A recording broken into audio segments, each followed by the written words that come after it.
Okay, now we're looking at special cases of momentum and collisions. Okay, what about Newton's cradle here? Okay, so we have for Newton's cradle, one ball pulled out, and then it collides with all those, and one ball pops out the other end. And if I pull two out, then two pop out the other end, and three out, etc. So you get the idea that this is an elastic collision. Again, not perfect, but pretty close. So that all momentum conserved, and so is the kinetic energy if we ignore any like thermal energy loss. So Newton's cradle, works like a, I guess, more complicated elastic collision. But again, it works really well. Okay, now what about rocket propulsion? Rocket propulsion is like basically an elastic collision or inelastic collision, and it kind of goes like this. It's actually opposite. So we have like m of the fuel plus m of the rocket multiplied by some kind of beginning velocity is then going to equal mass of the fuel times the velocity of the fuel plus mass of the rocket times the final velocity of the rocket. Okay, and that's just kind of like a general idea. I call these in class a reverse inelastic collision, where you've got mass here initially, and then it's thrown out this way here. Okay, so it's more complicated than this, but that's kind of its general equation. In class, I know we talked about, what if I have a person here? I'll just draw kind of like a stick figure. And that person has some books here, and they want to move somewhere, so they throw the books this way, and then according to Newton's third law, we'll go backwards this way. Okay, and it's the same kind of an equation, except now we have a mass of a book, mass of a person. Maybe they're initially at rest, and then we have a final velocity of a person, and then a book going that way. So rockets kind of work like in this fashion here. But again, it's a good application, of Newton's third law, where every action equals an opposite reaction. I throw books this way, therefore I must go backwards the other way. Okay, now what about a ballistic pendulum? Okay, a ballistic pendulum is when you fire something at a mass that's on a string, okay, and then after they collide together, the mass can actually stick inside there, then they swing upwards like this.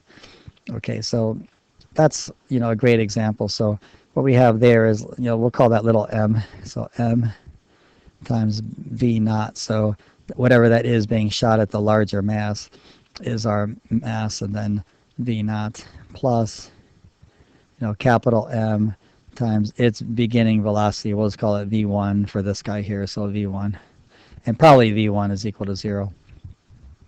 After the collision, then we're going to add masses together, so we'll have capital M plus little m times some kind of v final.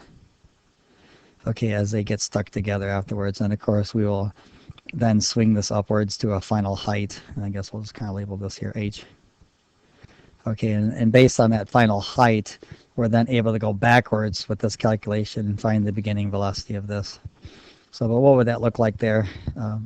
We would have kinetic energy, of course, is equal to gravitational potential energy. And then I'm just going to go 1/2 mv squared equals mgh. And I'm not actually putting a mass in there because I know that will actually cancel out. So how does this work? So we run this experiment. We observe a height here in our box after the collision. So we're going to record that here and go backwards. And this velocity here that we find actually goes here. And then we go backwards. This was probably 0 again. And then we can find our beginning v naught here. Okay, because we now know this. So it's actually a reverse direction here. We would actually observe a final height and then go backwards to calculate the velocity of our object before it collides. So often that's what we use a ballistic pendulum for, to find a velocity of an object before it collides with something, like a bullet or something like that.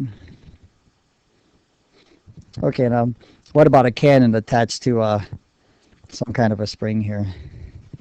And we want to figure out how far does, in this case, how far does this get compressed inwards? We have a K constant there. Well, first of all, we're fired at an angle here, right? So we are going to need to get the velocity x and velocity in the y. So this is velocity x. And of course, we would have a direction upwards too. I'll just label it here. A velocity in the y direction here. Okay. It's really the velocity in the x direction going in this way here, and then the cannon will go backwards like this. Okay, so of course we'll take that 743 and multiply that by the cosine of 28 to get v sub x. Okay, so now before the cannon fires, of course everything's at 0. So what do we got here? We'll give a capital M, okay, for the cannon and the cart and everything, and then a little m, what we're going to give for the cannonball that's going to be fired. So before anything's fired, we have capital M plus little m multiplied by its beginning velocity, which in this case would be 0, equals capital M times v final, okay, plus little m times vx. And what that will do is that will give us v final going in this direction here. We'll label that as v final. And we want to figure out how far does the spring get compressed then. Well, once we get done with the momentum calculation, we can now realize that kinetic energy is going to need to go into elastic potential energy, assuming that there's no friction involved. So then we're going to take, 1/2 big M, and I'm just going to put V final squared in there because that's what we calculated. That's going to equal 1/2 K, whatever the K constant for that spring is, times x squared. When we solve for x, that'll be how far this spring gets compressed after that cannon gets fired. Now, what about that, Vy business? Well, we're going to have a Vy going upwards, right? Which means as this ball gets fired upward, there must be an equal and opposite reaction pushing downwards. Okay, actually on the ground there.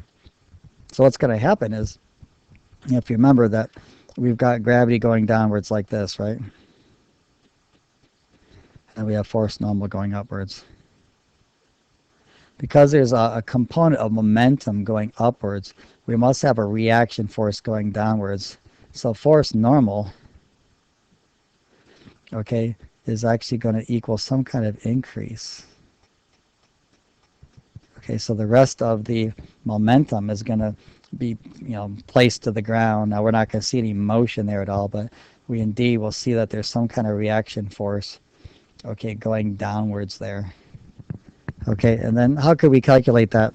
Well, again, if we look at the y direction, we know that impulse is force times time. That's going to equal the mass of our cannonball multiplied by Vy minus 0, right? And that'll be whatever impulse of the ball is. Well, that must also be the impulse that the ground is also receiving. So as long as I know time, I can divide time on the other side. I can figure out what force in the y direction this ball received going upwards. That must also be, okay, the force y going downwards in the y direction, increasing force normal. So I'm just going to call that force y. So force normal is just going to equal then, force gravity plus the force y as it receives impulse, okay, from the ball. And notice how we calculated the change in momentum of the ball in the y direction. We can't really calculate the change in momentum what the ground receives because we're not really looking at anything observable there. But that's how we kind of get around that. Okay, and those are some special cases. In our final movie, I'll do one more special case.